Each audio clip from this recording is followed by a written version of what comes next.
Greetings, people of the world, people of the internet. Welcome back to Scenes from the Lighthouse. For those of you who are new to the channel, welcome. For those of you who have been watching the video series as of late, thank you for joining me once again. For those of you who know me from my Twitch stream and YouTube channel, I am A1 Major, but I like to keep the video series personal and casual, so you can just call me Anthony. So this is the second entry in a 3-part series, and this one explains life with panic disorder. And in the previous video I was talking about an ideal dream and the unknown, and how parts of this are related to the unknown. So I'm not going to really try and throw too many medical terms, because when I was learning about this on my own, I didn't really have that luxury. But if you really want to know, you can look it up. Panic disorder is an anxiety disorder. There's no cause, like there's no reason. It doesn't run it, like no one in my family has it, so it's just completely random that I actually do have it.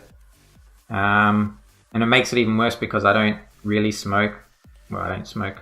I don't drink that often. I don't take any meds. I don't take drugs. I don't do anything that would aggravate anything. So this is just one of those things that it's just part of genetics. Something did, something's gone wrong. So yeah, so it's an anxiety disorder. For me, what I normally feel is, and what I know is, all the blood will rush to the vital organs to make sure that the body remains calm and intact. But in doing so, because everything's going to the vital organs, it misses everything else. So what that means is I get shortness of breath. All the saliva stops, saliva production stops. So mouth gets really, really dry. Heart palpitations because all the blood's going to the heart. And, you start shaking and other stuff. And the most scary thing about it is you feel like you're out of control and your world is going to end. And this can last. It depends. But for me, it doesn't last for more than 5 to 10 minutes. And then by that stage, the adrenaline rush has dropped off, and I eventually just calm down. But to say, to clarify for people who wonder, whenever I experience an attack, I'm usually good after that. I might be a little bit odd and shaky for an hour, but I'm actually quite good after it. And it's not because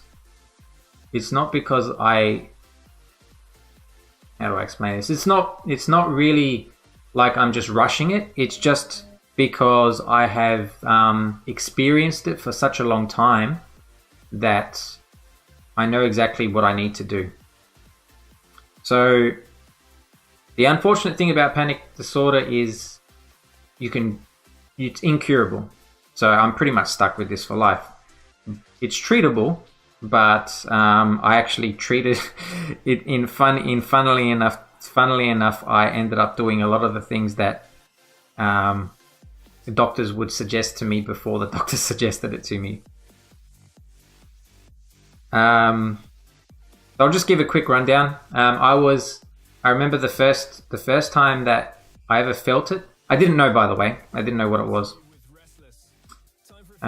We were out eating, and halfway through the meal, I suddenly lost my appetite and looked at the food, and I'm like, I can't finish this.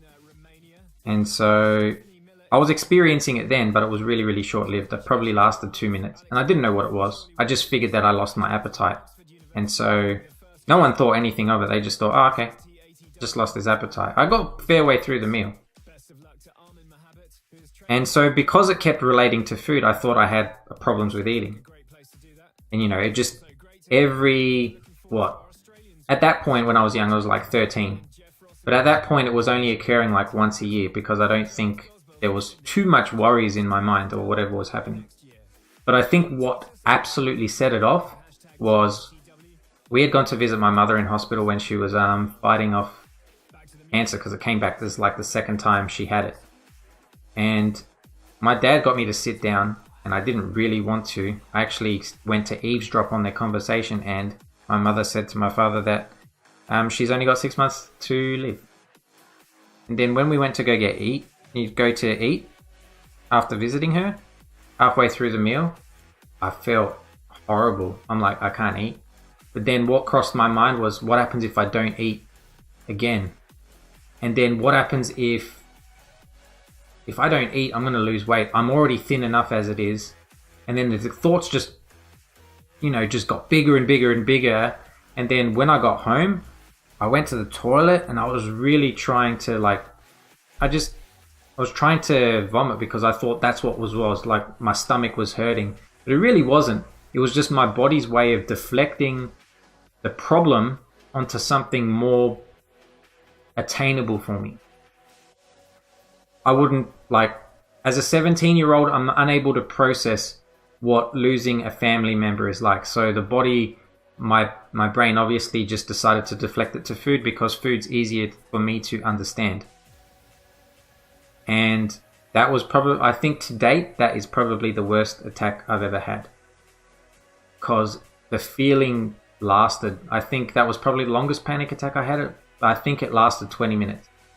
Not saying that the actual attack probably lasted 5, but the anxiety surrounding it just would not go. And I would say once like my mother passed away and all that, I had trouble with panic attacks for at least a couple of times a week for 8 months. And I just figured it was, I had eating problems. So me going to the doctor and explaining the eating problems, they just figured it was eating stuff. So I had an endoscopy, I had a lot of tests, and everyone's like, no, you're fine. I had no idea what was going on. But to me, thankfully, fruit being very easy to eat and very, very smooth, if it wasn't for fruit, I don't know what I would be. I don't know if I'd even be around now. But in 2004, one of my friends was like, Anthony, have you ever considered that you might have panic disorder? So I was like, okay, I'll take that on board because I'm actually quite sick of this. But the thing was, during that time, I was tackling it, and I was like, okay, there's something here that's not right. What could it possibly be? Like, what is it exactly? Is there something missing, like something that I'm not looking at? But then once I went and spoke to doctors about panic disorder, I did what was known as, the Panic Disorder Severity Scale. And I think the raw score, the max score you can get is 28, and I think I scored 23. So you can tell that was pretty bad. So then, yeah, I got tested. We did some more talks. Then when I was speaking to the doctors about it, they're like, man, you've worked out a lot of these things. There's this thing called cognitive behavioral therapy.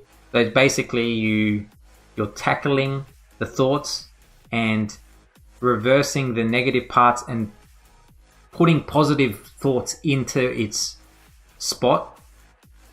That's kind of hard to explain. It's basically like what happens with a panic attack is you get one thought and then it compounds onto something bigger and just gets bigger. So what you do is, rather than getting a negative thought, you get something positive and you work through that and just make it bigger. Now, again, I don't know medical terms. I don't know anything. But the doctors were very surprised with how much I had known. And I told them, and I go, if anyone out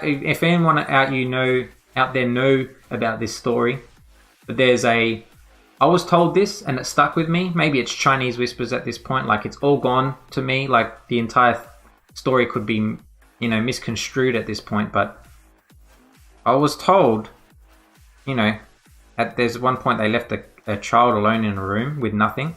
They put a musical instrument into the room, and the child was so bored that they started to play with the instrument. Now, whether or not they were playing the instrument correctly or anything, the fact that they were so bored was that they tried everything out with the instrument because there was nothing to do. Now, I said to the doctors, I'm sick of getting panic attacks.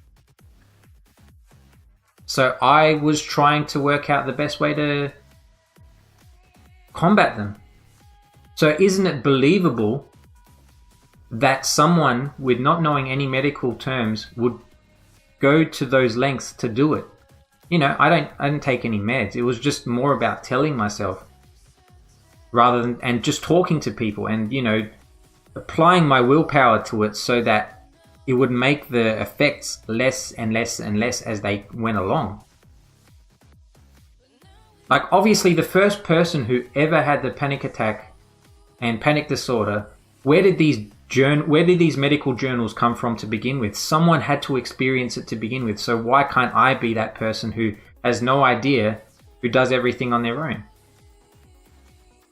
Again, it surprised them from that perspective because I didn't take meds. I refused to because I said, if I can do it without it, I will. I just wanted to see how far my willpower would take me. And as far as I know right now, as of writing, I had one on Friday, but prior to that was 2 years ago. So the gap between them for me is so far apart that I have made a tremendous amount of progress. So it's just a matter of now, if I get a panic attack, I can see what it is, and I always tell myself, like, my methods for stopping my panic attacks now are, you've gotten through this, you've had many. The world's not going to end. You're not going to die. You can't die from this. This is all in your head. This is nothing real. What you're experiencing is just an adrenaline rush that's gone the wrong way. Just let it ride out and you'll be fine. But again, it's not so easy for people. And I refuse to take antidepressants and other things because I believe I can do this without it. If it really gets terrible, but I think because of how long I've worked through this and how long I've known, it's gotten to the point now where I know what it is. And if I just talk to people about it, then it's fine. And the other thing that makes this difficult is sometimes I need to explain that I've got panic disorder to people so they understand, because there have been points, and I think for me, I've never had a panic attack that has never been in public. Like the one that I had a few weeks back, like last week, was the first one that I had that I was at home. Like in 20 years. All the other ones I was out in public. And you can't run anywhere. I don't have a safe zone. Because that's what you feel like. You just feel like crawling up into a ball, wrapping yourself up in the bed, and so no one sees you. I have no safe zone when I've had the panic attacks. I just have to deal with it.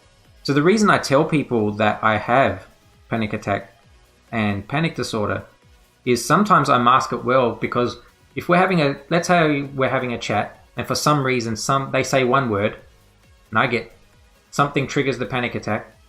It doesn't have to be anything. I don't have no trigger. Like I said, it's a disorder, so it can be done from anything.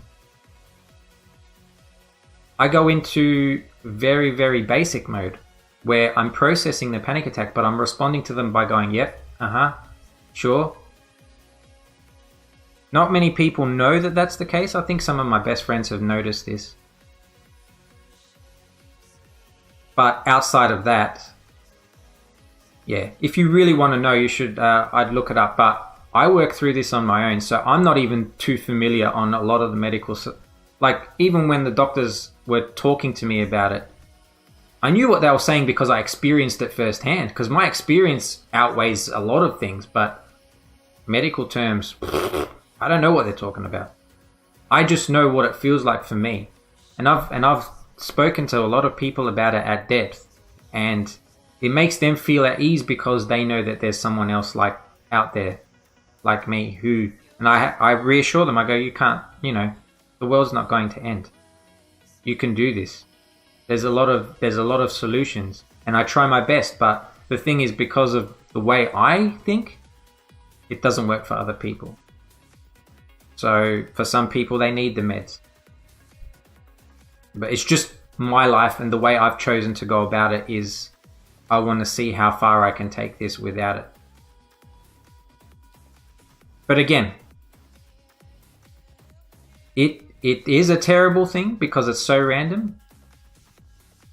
But I know how to work through it. It's just one of those situations where if I come talking about it or I'm in need of help, that's the reason why I'm saying these things, because for me it does help a little bit to talk about it. I don't need to always, but I think it's important that I do share. But again, I'll just say quickly how this relates to the unknown. Well, I don't know when it's going to happen. Like, I mean, I keep all my emotions on the surface so that there's no possible chance of anything triggering it, because everything is there. And once I have a panic attack from a specific situation, it normally doesn't happen again from that situation, because I've already experienced it. The body's trying to, I don't know, whatever it's trying to do to balance itself out. Like I said, I don't really know. I've got a fair idea, but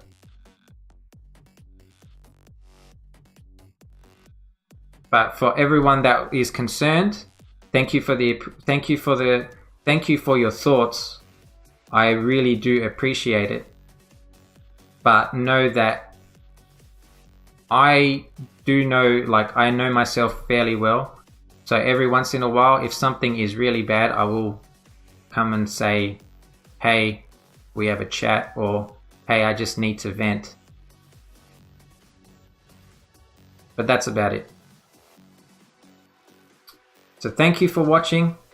This is the second part of Scenes from the Retrospective Reflection. If you have any thoughts, if you actually want to know more specifically about panic disorder, you can message me and I'll talk to you about specific situations. I don't, like I said, it can be a heavy topic, but I just wanted to outline it. So yeah, message me or leave a comment down the bottom. I'll be happy to respond. And again, if you like the video, thumbs up, thumbs down, whatever suits you. And again, more content coming. So subscribe to the channel so that you know when they do arrive. You're ready for it. Thanks for watching, guys. Peace.